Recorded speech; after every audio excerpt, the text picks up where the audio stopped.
We've got an A-level differentiation 9709, June 2016, P1 question number 10 over here. This is the curve, they're asking us to differentiate it.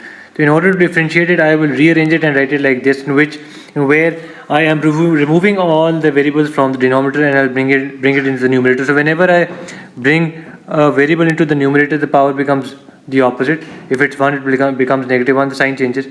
Now this goes down here, gets multiplied with the 8, and 1 is subtracted from this power as well. This is the process of differentiation. So this becomes -8x raised to power -2 and +2. Why? Because this variable has a power of 1, and when I send it down here to get multiplied with 2, it becomes 2. And when I subtract 1 from it, it becomes 0. X raised to power 0 is basically same as writing just 1. So there is no point of writing this. So this is the answer for dy over dx.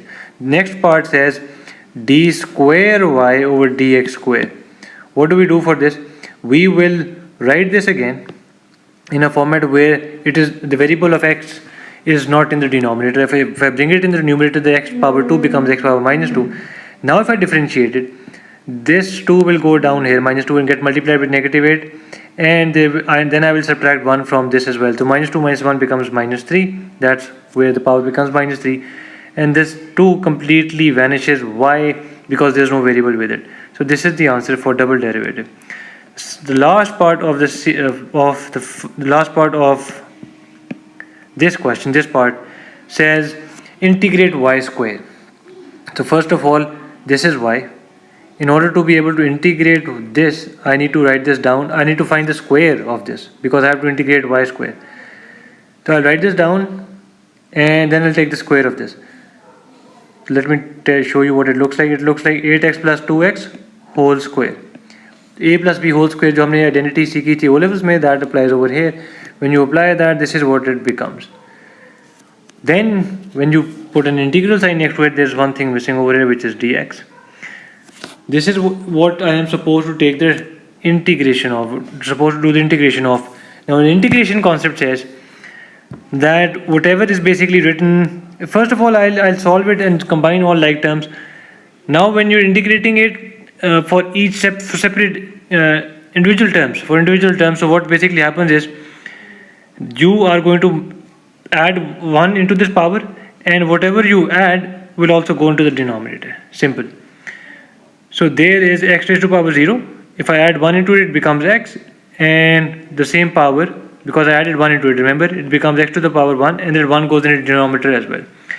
I will add 1 into it, it will become 3, and that same thing will go into the denominator as well.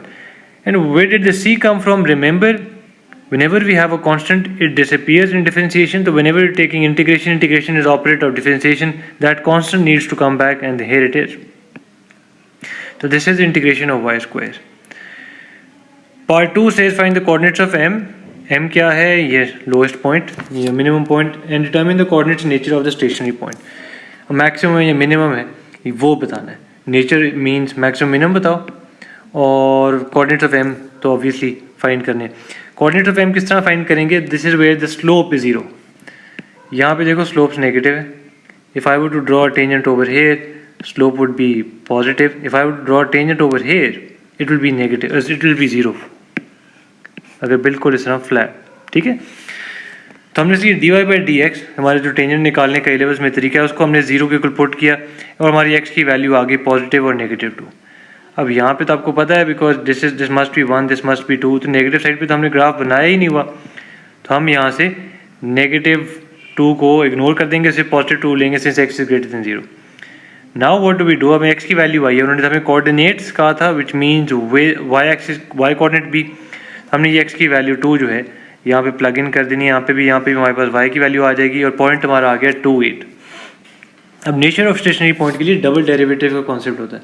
Double derivative हम already find कर चुके हैं. वो किधर था? वो रहा ये 16/x³.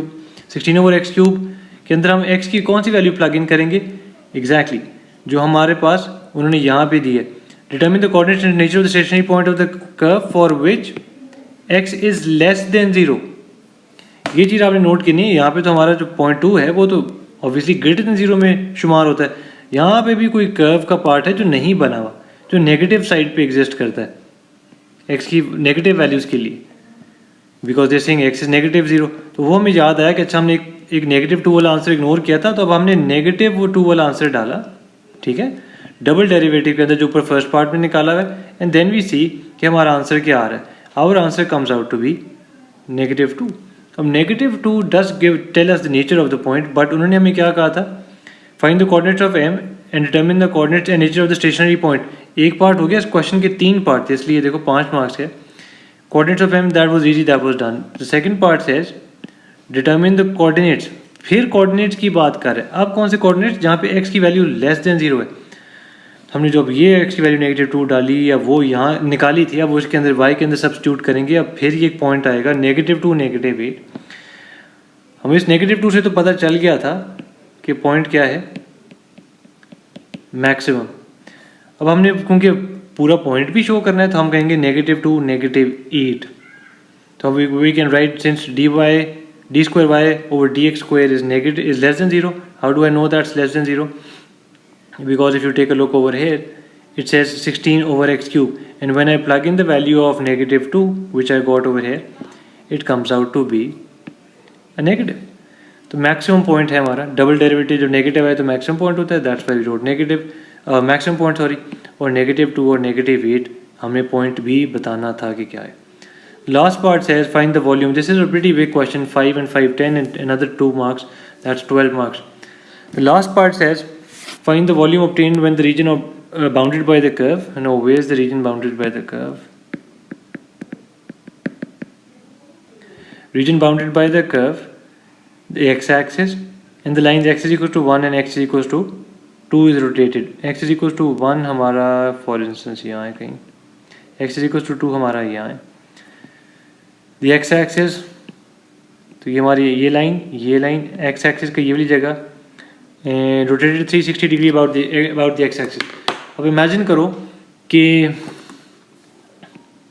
ये पार्ट जो मैं हाईलाइट कर रहा हूँ जो ग्रीन में, जो कर्व के ऊपर जाता है, x-axis पे फ्लैट है और साइड पे सॉलिड लाइंस है, ये इस तरह x-axis के आसपास घूम रहा है. फाइंड द वॉल्यूम ऑब्टेन, तो जो शेप बन रही है about the x-axis, x is equal to 1, x is equal to 2, and rotating about the x-axis. ये इस कर्व के दरमियान, x-axis के दरमियान और x is equal to 1, x is equal to 2 के दरमियान जो कर्व बन रहा है, जो एक शेप बन रही है, उसका वॉल्यूम निकालो. अगर जब वो शेप घूम रही हो, फॉर इंस्टेंस आप कंप्यूटर एनिमेशन में देखा होगा कि एक शेप रोटेट कर रही है, मूव कर रही है और पीछे कोई ना कोई ब्लॉक फॉर्म होता आ रहा है जहाँ से वो मूव कर रही है. तो सिमिलर सिनेरियो, इसके लिए हमारा 3 स्टेप प्रोसेस है. What do we do? एक तो हमने यहाँ पे पाई का वैल्यू इंट्रोड्यूस करनी होती है outside integral sign. Integral sign के अंदर हमने कौन सी वैल्यूज लगानी है, x इज इक्वल टू 1 और x इक्वल टू 2. 2 जो मैक्सिमम, जो ज़्यादा वैल्यू है वो ऊपर, जो छोटी वैल्यू है वो इंटीग्रल साइन के नीचे, और जो हमारे पास शुरू में कर्व था उसको हमने इंटीग्रेट करना होता है. This is the third part. So basically let me label it again. We got 3 parts to it, 1 2 and 3. आपने पाई लिखना है, फिर इंटीग्रल का साइन, उसके अंदर ऊपर नीचे उसकी लिमिट्स, और ऑब्वियसली इंटीग्रल के लिए आपने एंड पे जिस वैल्यू को इंटीग्रेट कर रहे थे उसी के साथ dx को इंटीग्रेट करें तो dx लिखेंगे. ना व्हाट डू वी डू, हमने इसका इंटीग्रल पहले ढूंढा हुआ था, वो जो कि ये था, वही यहाँ पे हमने लिख दिया. अब आप नोट करो तो हमने c को इग्नोर किया. I tell you why that is. So हमने बेसिकली यहाँ जितनी x की वैल्यूज हैं वो ली, उसको ब्रैकेट में लिखा, और ये जो 2 ऊपर लिखा हुआ था इधर लिख दिया, और जो 1 इधर लिखा हुआ था इधर लिख दिया. अब इसके अंदर क्या किया, अब हमारा इंटीग्रेशन तो पहले की हुई थी, पहले हमने 2 की वैल्यू डाली, और हमने भूलना नहीं है कि बाहर पाए भी है.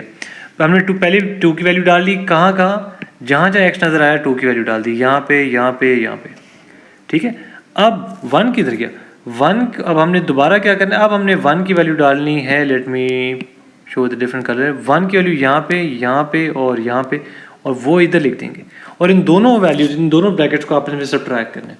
सब्ट्रैक्ट करने के बाद जो हमारा आंसर आ रहा है वो सब्ट्रैक्ट करते यहाँ पे पहुँच गया 220/3, और पाई जो साथ चलता है तो उसको हमने मल्टीप्लाई किया. 230.383 हमारा आंसर है. 3 सिग्निफिकेंट फिगर्स पे राउंड ऑफ किया, 230 आया. ये शो क्या कर रहा है, this is the volume obtained. If you want to find out why this is so, this is where you will have to go back into my lessons for A level maths and C. ये हमारी series चल रही है, this is just me solving some questions for you. Hope it made sense. खुदा हाफिज़ and take care.